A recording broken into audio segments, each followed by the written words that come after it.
નમસ્કાર મારા વાલા વિદ્યાર્થી મિત્રો, તમારું હાર્દિક સ્વાગત છે। આજે વાત કરવી છે ધોરણ 9 અને વિષય ગુજરાતી, પાઠ નંબર 8 છાલ, છોતરા અને ગોટલા સ્વાધ્યાયનું સંપૂર્ણ સોલ્યુશન કરીશું, જે તમને પરીક્ષાની અંદર ખરેખર ખૂબ ઉપયોગી નીવડશે। આ જવાબો તમે ગુજરાતીની નોટબુકમાં પણ લખી શકો છો। આપણી ચેનલમાં તમામ વિષયના સ્વાધ્યાય સોલ્યુશન સાથે મૂકવામાં આવે છે, તો એ પણ મિત્રો તમે પ્લેલિસ્ટમાં જઈ અને જોઈ શકો છો। એ પહેલાં ચેનલની અંદર પ્રથમ વખત આવ્યા છો તો ચેનલને સબસ્ક્રાઇબ કરી બાજુમાં આપેલા બેલ આઇકન ઉપર ઓલ નોટિફિકેશન કરી દેજો। હવે આપણે બેઝિક માહિતી જોઈ લઈશું। પાઠનું નામ તો છાલ, છોતરા અને ગોટલા। સાહિત્ય કૃતિનો પ્રકાર છે હાસ્ય નિબંધ। મિત્રો આ બધું જ તમારે નોટબુકમાં લખવાનું છે। લેખક છે બકુલ પદ્મ મણિશંકર ત્રિપાઠી। આ પાઠ જે છે મિત્રો કાવ્યની જગ્યાએ પાઠ લખી દેજો। આ પાઠ શેમાંથી લેવામાં આવ્યો છે તો હાસ્ય એટલે પ્રભુ સાથે મૈત્રી, એમાંથી લેવામાં આવેલો છે। વાત કરીશું સમાનાર્થી શબ્દાર્થ તો મૂળ તો પ્રાચીન અથવા અસલ, મક્ષિકા તો માખી, નૂતન તો નવું, પ્રાચીન એટલે જૂનું, યથાશક્તિ શક્તિ પ્રમાણે, ડસ્ટબિન એટલે કચરાપેટી, વિભૂષિત શણગારેલું।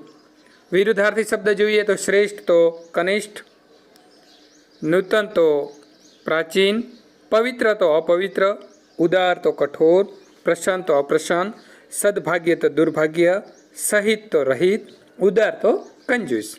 તળપદા શબ્દની વાત કરીએ તો જડવું એટલે મળવું। મિત્રો હવે આપણે શરૂઆત કરીએ છીએ સ્વાધ્યાય। પ્રશ્ન નંબર 1, પ્રશ્નની નીચે આપેલા વિકલ્પમાંથી સાચો વિકલ્પ પસંદ કરી ખરાની નિશાની કરો। પહેલો પ્રશ્ન છે, બકુલ ત્રિપાઠીના મતે ભારત દેશમાં આપણે કઈ નવી સંસ્કૃતિ વિકસાવી છે તો સાચો જવાબ સી આવે છે। છાલ, છોતરા અને ગોટલાની સંસ્કૃતિ આપણે નવી સંસ્કૃતિ વિકસાવી છે। પ્રશ્ન નંબર 2, વિશ્વના શ્રેષ્ઠ આંબા આપનાર પરમેશ્વરને આપણે આભારવશ થઈને શું અર્પણ કરીએ છીએ તો સાચો જવાબ આવે છે ડી, ગોટલા। પ્રશ્ન નંબર 3, બકુલ ત્રિપાઠીના મતે મગફળીના ફોતરા આપણે ક્યાં વેરીએ છીએ તો બગીચામાં, શાળાના વર્ગમાં અને થિયેટરમાં।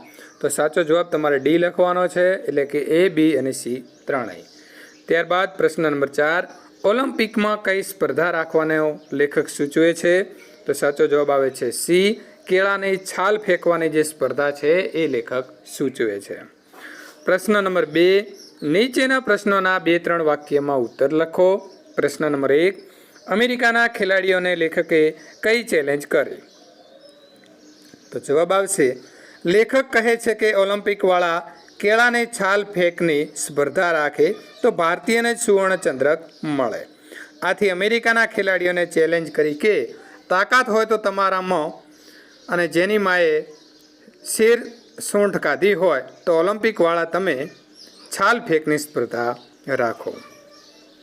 પ્રશ્ન નંબર 2, કીડીઓના પરિવારની લેખકે કઈ ચિંતા વ્યક્ત કરી છે તો લેખક જીવ દયા પ્રેમી છે, એટલે સિંગના ફોતરા રૂમાલમાં લઈ તેની પોટલીવાળી ખિસ્સામાં મૂકી રસ્તામાં મ્યુનિસિપાલિટી કચરાપેટી દેખાય એમાં ઠાલવી દઈએ તો બિચારી કીડીઓને ખોરાક માટે કેટલું ચાલવું પડે, કીડીઓ બિચારી થાકી જાય, એટલે આપણે એમના ઉપર દયા કરીને તેમને ફોતરાની હોમ ડિલિવરી આપીએ છીએ।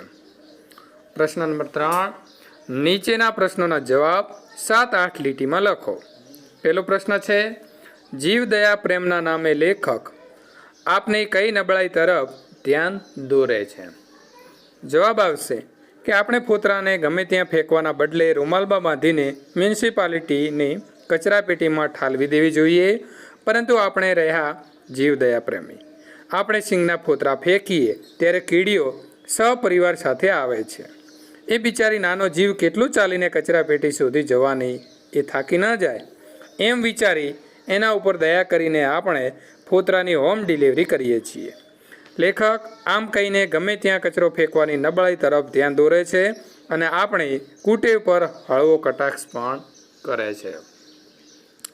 પ્રશ્ન નંબર 2, છાલ, છોતરા અને ગોટલા પાઠમાંથી આપણને શું શીખવા મળે છે તો જવાબ આવશે, આ પાઠમાંથી મુખ્ય વાત એ શીખવા મળે છે કે આપણે સ્વચ્છતા પ્રત્યે જાગૃત નથી। જ્યાં સ્વચ્છતા હોય ત્યાં પ્રભુનો વાસ હોય। આથી આપણે મંદિરો અને તેની આસપાસ પરિસરને સ્વચ્છ રાખવા જોઈએ। ત્યાં કચરો ન કરવો જોઈએ.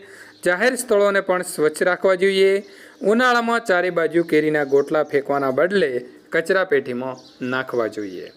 તેનાથી મધમાખીનો ઉપદ્રવ નહીં થાય. આપણે કેળાની છાલ રસ્તા ઉપર ન ફેંકવી. ટૂંકમાં શીંગના ફોતરા હોય કે નાળિયેરના છોતરા તેને રસ્તામાં આવતા જતા કચરાપેટી દેખાય એમાં નાખી દેવા જોઈએ. ઘર, સ્થળો, મંદિર, જાહેર રસ્તા કે જાહેર સ્થળોને સ્વચ્છ રાખવા એ આપણી ફરજ છે.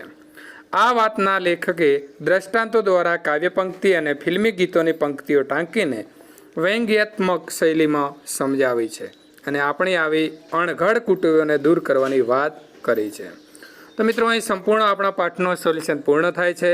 આવા જ સોલ્યુશન મેળવવા માટે અત્યારે એન્ડ સ્ક્રીન ઉપર જે તમે વિડીયો જોઈ રહ્યા છો એના ઉપર ક્લિક કરી અને જોઈ શકો છો.